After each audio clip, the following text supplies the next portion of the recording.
അങ്ങനെ Manolo മാർക്കസിന്റെ FC Goa എന്ന സ്റ്റിൻഡിലെ പടിയിറക്കം ഒരു ട്രോഫിയോട് കൂടിയാകുന്നു. സൂപ്പർ കപ്പ് വിജയിച്ചുകൊണ്ട് ജംഷഡ്പൂർ FCക്കെതിരെ 3-0 എന്ന് പറയുന്ന ഒരു സ്കോറിലാണ് വിജയിക്കുന്നത് എന്നുള്ളതാണ്. ഈ ഒരു മത്സരത്തിലേക്ക് വരുമ്പോൾ തീർച്ചയായിട്ടും ഗോവ തന്നെയാണ് അറ്റാക്കിംഗ് വൈസ് ആണെങ്കിലും മൊത്തത്തിൽ ഡോമിനേറ്റ് ചെയ്തത് എന്നുള്ളത് നിസ്സംശയം പറയാൻ സാധിക്കും. അതുകൊണ്ട് തന്നെ ഈ പറഞ്ഞൊരു ആധികാരികമായിട്ടുള്ളൊരു വിജയം തന്നെ സ്വന്തമാക്കാൻ സാധിച്ചു. മത്സരത്തിൻ്റെ തുടക്കത്തിൽ ആദ്യത്തെ ഒരു ഷോർട്ട് ഓൺ ടാർഗറ്റൊക്കെ വരുന്നത് ജംഷഡ്പൂർ FCയുടെ ഭാഗത്തു നിന്നാണ്. പക്ഷേ അത് മാത്രമേ ആദ്യ പകുതിയിലൊരു ടാർഗറ്റിലേക്ക് കുതിർക്കാൻ സാധിച്ചുള്ളൂ. പിന്നീട് ഈ പറഞ്ഞതുപോലെ ഒരു ഗോവൻ അറ്റാക്കുകളാണ് കണ്ടത്. അങ്ങനത്തെ ഒരു മൊമെൻറ്റിലാണ് ഇപ്പം ആകാശ് സംഗ്വാൻ്റെ ഒരു റണ്ണും ഒരു ഷോട്ട് വരുന്നത്. ആദ്യം ആൽബിനോ സേവ് ചെയ്താണ്, രണ്ടാമത്തത് വീണ്ടും ഒരു റീബൗണ്ട് വന്നത് ബോർഹ അടിച്ചു. അത് ആൽബിനോ സേവ് ചെയ്യാൻ ശ്രമിച്ചു, പക്ഷേ അത് ബ്ലോക്ക് ചെയ്യപ്പെടുന്നത് എസെ ആണ്. അതിനുശേഷം മൂന്നാമതൊരു അവസരം കിട്ടുന്ന സ്ഥാനത്താണ് ബോർഹ ഗോൾ അടിച്ചിട്ട് 1-0 എന്ന് പറയുന്നൊരു ലീഡിലേക്ക് എത്തുന്നത്. പിന്നീട് പറഞ്ഞൊരു ഗോവൻ സാധ്യതകളൊക്കെയാണ്.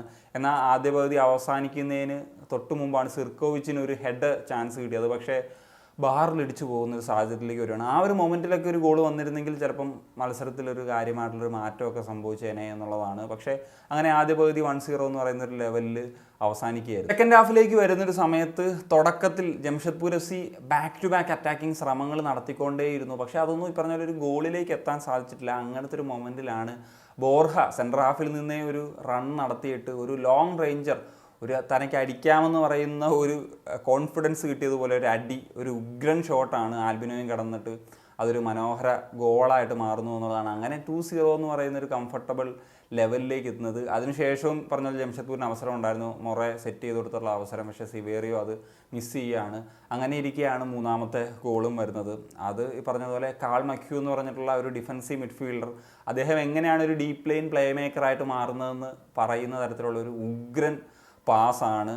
പറഞ്ഞ പോലെ ജംഷഡ്പൂരിൻ്റെ ഡിഫൻസിനെയൊക്കെ കീറി മുറിക്കുന്ന തരത്തിലുള്ളൊരു പാസ് റാച്ചിച്ച് അത് ഉഗ്രൻ റൺ നടത്തി അവരുടെ അവസാനത്തെ ഡിഫൻഡറെയൊക്കെ ബീറ്റ് ചെയ്ത് മുന്നോട്ട് പോയി. അപ്പോൾ ആൽബിനോ കുറച്ചും കൂടി അഡ്വാൻസ് ചെയ്ത് വന്നു. പക്ഷേ ആൽബിനോ ചെറിയൊരു സ്കില്ല് കാണിക്കേണ്ടി വന്നിരുന്നുള്ളൂ ബീറ്റ് ചെയ്യാനായിട്ട്. അതിനുശേഷം 3-0 എന്ന് പറയുന്ന ലെവലിൽ ജംഷഡ്പൂർ FCയെ കില്ല് ചെയ്യുന്ന തരത്തിലേക്ക് കാര്യങ്ങൾ പോയി. പിന്നെ പറഞ്ഞതുപോലെ ജംഷഡ്പൂർ FCക്ക് അങ്ങനെ വലിയ കാര്യമായിട്ടുള്ള അവസരമോ അല്ലെങ്കിൽ അതിലേക്കൊരു അർജ് കാണിക്കുന്ന തരത്തിലേക്കൊന്നും വന്നില്ല. സനാൻ്റെ ഒരു ഷോർട്ട് ഓൺ ടാർഗറ്റ്, അത് പറഞ്ഞ പോലെ ഒരു കൂട്ടപ്പൊരിച്ചിലിൻ്റെ ഇടയിൽ അങ്ങനെ ഷോർട്ട് ഓൺ ടാർഗറ്റ് വന്നു ഒഴിച്ചു കഴിഞ്ഞാൽ ഈ പറഞ്ഞ പോലെ ജംഷഡ്പൂർ FC ഒരു കാര്യമായിട്ടുള്ള അറ്റാക്കിംഗ് ശ്രമങ്ങളിലേക്ക് പോകാത്ത പോലെയാണ് എനിക്ക് തോന്നിയത്. പിന്നീട് കാലാവസ്ഥ ഭയങ്കര പ്രതികൂലമായിരുന്നു, ഭയങ്കര മഴയുടെ സിറ്റുവേഷനും, മഴയെന്ന് പറഞ്ഞാൽ അതിശക്തമായിട്ടുള്ള മഴ.